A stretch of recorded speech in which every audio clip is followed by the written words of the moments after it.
வேதனைப்பட ஒரு உணர்வை நாம் நுகர்ந்தால் நம்ம இரத்த நாணங்களை கலக்கும். அந்த இரத்த நாணங்களை கலக்கப்படும் போது நம் உடல்ல உணர்வின் நல்ல அணுக்களாக நாம் நல்ல குணங்கள் எடுத்துக்கொண்ட அந்த உணர்வுகள் ரெண்டும் மோதும். அது மோதும் போது உணர்வின் தன்மை அது ஒவ்வொன்றாக சேர்த்து சேர்த்து உணர்வின் தன்மை கருத்தன்மை அடையும். அப்ப அந்த கருத்தன்மை அடைப்போது எதை இணைத்து அது உணர்வின் தன்மை இருப்பின் தன்மை ஆகுதும். நம் உடல்களை சேர்க்கும் போது உறுப்புகள் அதை காலக்கெடு வரும்போது அணுமுத்தையா மாறும். அணுமுத்தையா மாறின தசையுடன் ஊற்றி அதை உணர்வு உணவாக உட்கொள்ளும் இரத்த நாணங்கள் வருவதை உணவாக உட்கொள்ள தொடங்கும். அந்த உணர்வின் தன்மை மலமாக்கப்படும் போது வேதனை என்ற உணர்வுகளோ வெறுப்பென்ற நிலைகளோ நஞ்சு என்ற நிலைகளோ இதெல்லாம் நாம் நுகர்ந்து விட்டால் அந்த தசைகளில் இதனுடைய மலம் இடும்போது ரெண்டுக்கும் எதிராகும். அவருடைய அணுக்கள் ஒன்று சேர்த்து இயக்கும் நிலைகளில் இது மாற்றம் அடையும். அப்ப மாற்றம் அடையும் போது இந்த அணுக்கள் எந்த உணர்வின் அணுக்களால் அந்த தசைகள் வளர்தோ அது குறைய தொடங்கும். ஆக அதே உணர்ச்சியின் தன்மை உறப்பும் நம்ம எண்ணங்களும் சொல்லுகளும் மாறுபட்ட நிலை வருகிறது. ஆக நம்முடைய செயலும் பார்வையும் வித்தியாசமாக மாறும். ஆக இந்த உணர்வின் தன்மை நாம் அதிகமாக வேதனை என்ற உணர்வு எடுத்தால் இந்த அணுத்தன்மைகள் நாம் இரத்தனங்களை காண்டு ஒளி ஈர்க்கும் கண் பார்வையில் உறப்படும் போது நாம ஒவ்வொரு உறுப்புகளிலிருந்து இணைப்பு உண்டு.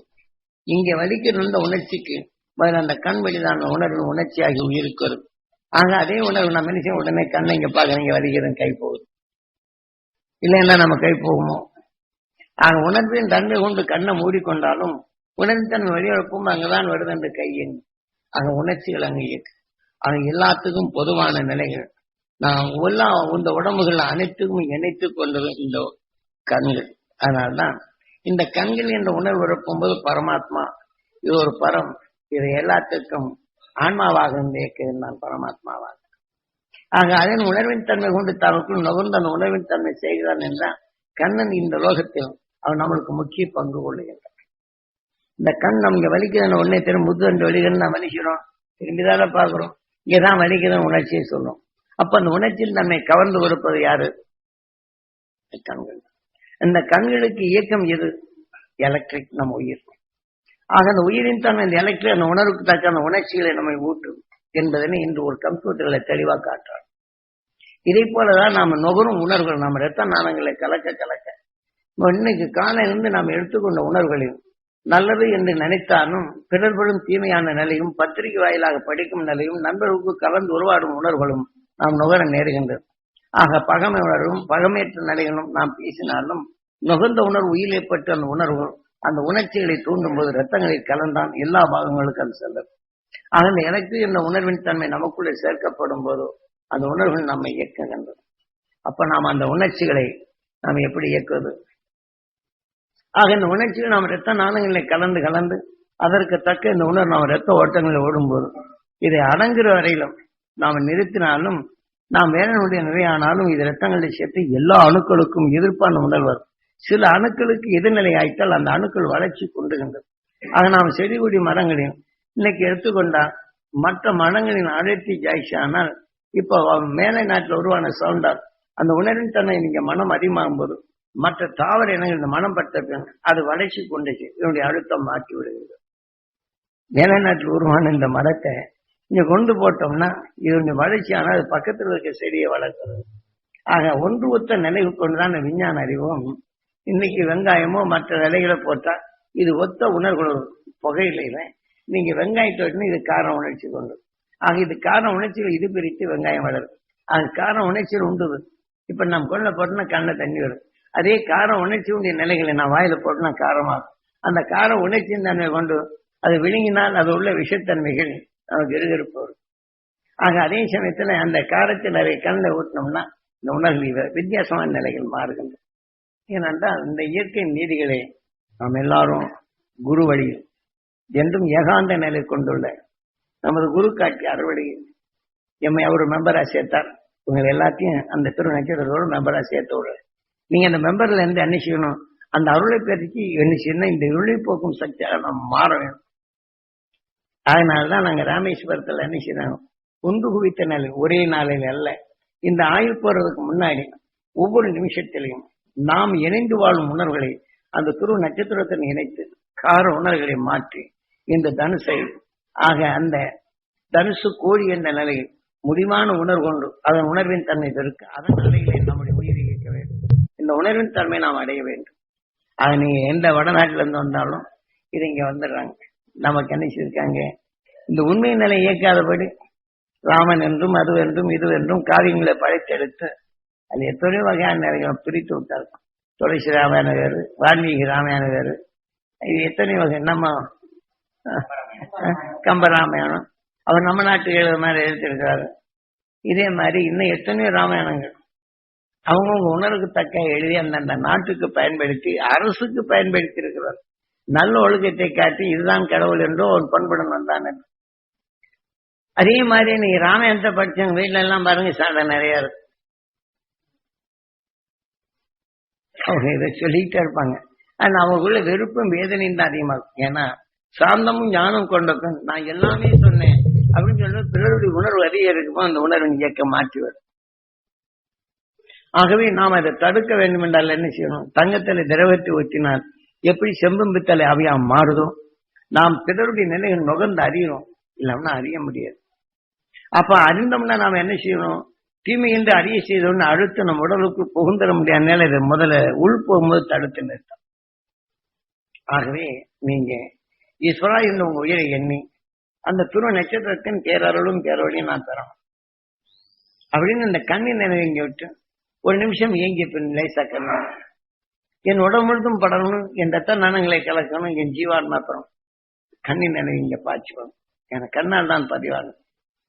ஆக நாம எந்த பரமாத்மா அதன் உணர்வை நாம எதை என்றோமோ அதை செய்த கீதையில நீ எதை என்ன என்றாய் அதுவாய் அவன் உணர்வு போய் பேசித்தானே இந்த உணர்வின் தன்மை நமக்கு வளரும். அருளி பெற வேண்டும் என் உடல் அந்த நிலைகள் அதான் அனைத்தும் பெற வேண்டும் என்று நாம் அதுவாயிரும்.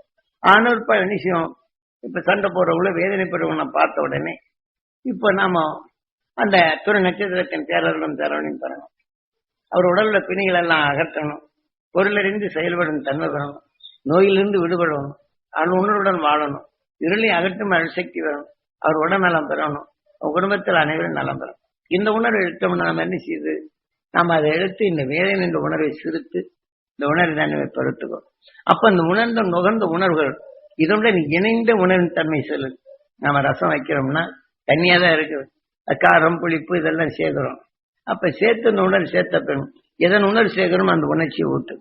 இதே போல நகரும் உணர்வுக்கும் இதை கலந்து இந்த உணர்வின் தன்மை இந்த உணர்வை சேர்க்கப்படும் போது இந்த உணர்ச்சிகள் கலந்து இந்த அலைகளாக நம்ம ரத்தங்கள்ல கலக்குது. அந்த உணர்வின் தன்மை கொண்டு நமக்குள் செயல்படும். சொல்றவங்களுக்கு இதுதான் இந்த இயற்கை மீறி நாம் இதை மாற்றி நாம் அமைத்தல் வேண்டும். இதெல்லாம் உங்கள்கிட்ட ஞான வித்தாக பரிசீலம். இதை நீங்கள் நினைவு கொள்ளும் போதெல்லாம் அந்த உணர்வு அப்ப அந்த அருள் மகிழ்ச்சி உணர்வை நீங்க பெறணும். ஏன்னா ஆயுள்கால் நம்புறது அவன் உணர்வு கொண்டு அதனுடைய நிறைகளை சேர்த்து அவன் வழி நாம் சென்ற வேண்டாம். இருளை அகற்றி உயிரின் ஒன்றி உணர்வின் தன்மை ஒளியாக மாற்றி நாம் பெறவில்லா நிலையில. ஆனால் கணவனும் மனைவியும் இதே போல நீங்க ஒன்று சேர்த்தை இணைத்துக் கொண்டு கணவன் மனைவிக்கு பெற வேண்டும் என்றும் மனைவி கணவனுக்கு பெற வேண்டும் என்றும் அந்த துருவ நட்சத்திரத்தின் ஆற்றலை நாம் பெருக்கி பழகணும். அதனால இப்போ நீங்க இணைய வெறும் கேட்டுங்க. இப்போ ஓம் ஈஸ்வரா குருதேவா என்று நாம் சொல்லும் போது உங்க உயிரை உங்க உயிரை ஈசனாக மதிக்கிற உங்க உடலை கோயிலாக மதிக்கிற அப்ப நீங்க எண்ணும் போது இப்ப நாம் உங்களுடைய துருவ மத்தியில் உள்ள உங்க ஈசனை நாம் பிரார்த்திக்கிறேன். நீங்களும் இப்ப குரு காட்சி அறுவடையில் இப்ப உங்களுக்கு அருஞான வித்தாக உருவாக்கும் உணர்வும் அந்த துருவ நட்சத்திரம் நாம் இணைந்து வாழும் உணர்வுகளும் அது உருவாக்க நிறையதான். இப்ப என் நெற்றியில பூர்வ மத்தியில ஓம் ஈஸ்வரா குருதேவா என்று எண்ணும் போது உங்கள் உயிரை ஈசனாக மதி குருவாக மதி. ஆகவே உங்களை நான் அதுவாக மதிக்கின்றேன். அப்ப என் பூர்வ மத்தியில் நீங்க என்ன அப்ப அதனுடைய ஒன்றி அந்த துருவ நட்சத்திரத்தின் உணர்வின் தன்மை நான் பெரும் ஈர்ப்புடன் செல்லுகின்றேன். நம் குருநாதர் சென்ற பாதையில் உங்களை அதன் வழி செல்லப்படும் போது இதன் வழி நாம் ஒன்றாக இணைந்து அருளி என்ற நிலைகளை பெரும் சக்தியை நாம் பெறுவோம். இப்ப நாம இதன் வழி சொன்ன ஒரு பாடு நீங்க ஏங்கிறோம். என்ன ஆசை என்னுள்ளே வளர்ந்துடாமல் என்றும் என்னுள் என்றுன்னா நாம் என்ன செய்யறோம்? நம்ம நல்லது செய்யறோம், எல்லாம் செய்யறோம். அப்ப செய்ய போகும்போது நம்மளுக்கு உதவி செய்யல அப்படின்னு சொன்னா உடனே அவங்க விருப்படைங்க. உதவி செய்தவங்களுடைய நிலைகள் ஏதாச்சும் இந்த குறைகள்னா நம்ம அந்த உணர்வு வச்சிடும். ஆசை எதுல போது நம்மளை போற்ற வேண்டும் என்ற நிலைக்கு தான் செல்லுது. போற்றும் நிலை தவறினால் நம்முடைய ஆசை நமக்குள் வேறு. அது என்ன ஆசை என்னுள்ளே வளர்ந்திடாமல் நம்ம உயிர் என்ன செய்து எல்லாவற்றையும் நம்மளுக்கு உணர்த்தும். ஆக என்னுள் என்றும் இருந்து விடு ஈஸ்வரன் உணவின் தன்மை ஒளியாக்கி உயிர் ஒன்றானது போல் நம் உணர்வின் தன்மை ஒன்றாகி துருவ நட்சத்திரத்தை போல் நாம் ஒன்றினை இணைந்திடவே. அதான் இந்த உடலின் இச்சை வளர்ந்திராது உச்சியின் உணர்வு நமக்குள் சேர்த்து என்றும் எல்லோரும் அந்த உணர்வின் தன்மை பெற வேண்டும் என்ற உணர்வை பெறுவதுதான் நம்ம பாடலின் நோக்கம். என்னாசை என்னுள்ளே வளர்ந்திடாமல்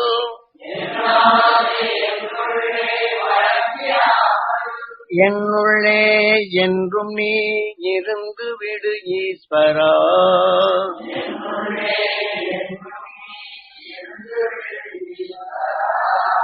ஓம் ஈஸ்வரா.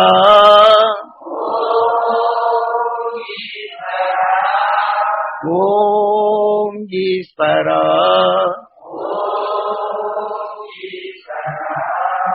இப்போ எல்லாரும் ஒண்ணு போல மாமகிழ்ச்சி ஈஸ்வராய குருதேவர் அருளார் அகசியமா மகிழ்ச்சிகளின் அருள் சக்தியும் அகசியம் துருவனாகி திருமணமாகி இருமணம் ஒன்றென இணைந்து துருவ நட்சத்திரமான அதிலிருந்து வரும் பேரொருளை நாங்கள் பெற அருள்வாய் ஈஸ்வரா என்று கண்ணின் நினைவை உங்க உடலுக்கு உயிரான ஈஸ்வரனுடைய எண்ணி நேர என் நெற்றியை பாருங்க. அங்க துருவ நட்சத்திரத்தின் உணர்வை நம் குரு காட்டி அருள்வழியில் மாமகிழ்ச்சி ஈஸ்வராய குருதேவர் அருள்வழிப்படி உங்களில் அகசியின் உணர்வும் அவன் வளர்ந்த நிலையும் அவன் முழுமையடைந்த உணர்வுகளை உங்களுக்குள் இப்போது பெரும்படி எமது குரு இட்ட நிலைப்படி நாம் ஆயுள் மெம்பராக நாம் அனைவரும் ஒன்றாக இணைகின்றோம்.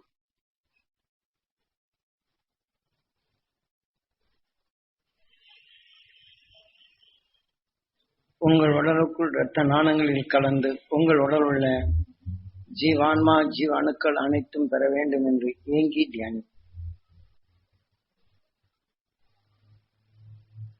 என் பூர்வ மத்தியில் எண்ணி உங்கள் உயிரான ஈஸ்வரனிடம் வேண்டி மாமகிழ்ச்சி ஈஸ்வராய குருதேவர் அருளார் அகசியமா மகிழ்ச்சிகளின் அருள் சக்தியும் துருவ மகிழ்ச்சிகளின் அருள் சக்தியும் துருவ நட்சத்திரத்தின் பேரருளும் பேரொழியும் நாங்கள் பெற அருள்வாய் ஈஸ்வரா என்று கண்ணை திறந்து ஏங்கி தியானி.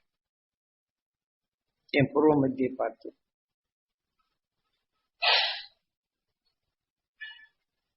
இப்ப எல்லாம் உங்க உடல்ல மாமகிழ்ச்சி குருதேவர் அருளால அகசியன் பெற்ற அருள் சக்தியும் அவன் வளர்ச்சி அடைந்த நிலையும் கணவன் மனைவியும் பெற்ற நிலையும் இருவருமே உணர்வு ஒன்றாகி ஒளியான சரீரமான அதிலிருந்து வந்த உணர்வு நீங்க காட்சியாக பார்த்திருக்கலாம். உங்க உடலுக்குள்ள அந்த உணர்வுகள் ஊடுருவி உங்க ரத்தனங்கள்ல கலந்த அந்த உணர்வையும் நீங்க அறிந்திருக்கலாம். இனி இதே போல தொடர்ந்து நாம் துருவ நட்சத்திரத்தின் ஆயுள் கால மெம்பராக நாம் எல்லாரும் ஆணையம் அந்த அருள்வழி பெற்று இருளை நீக்கவும் பொருளை காணவும் என்றுமே பிறவில்லா நிலை என்ற அந்த அருள் நிலையை நாம் பெறதுக்குதான் நினைச்சோம். இந்த உடலும் சொந்தமல்ல, இந்த உடலை தேடிய செல்வம் சொந்தமல்ல, அந்த பேரருளை நமக்குள் சொந்தமாக்கி என்னுள் என்றும் நீ இருந்து விடு. இந்த உயிர் என்றுமே நம் உணர்வுக்குள் ஒளியாக நின்று என்றும் நாம் ஒளியின் சரீரமாக நிலைத்திருப்போம் என்று பிரார்த்தித்து இதை நிறைவு செய்தேன்.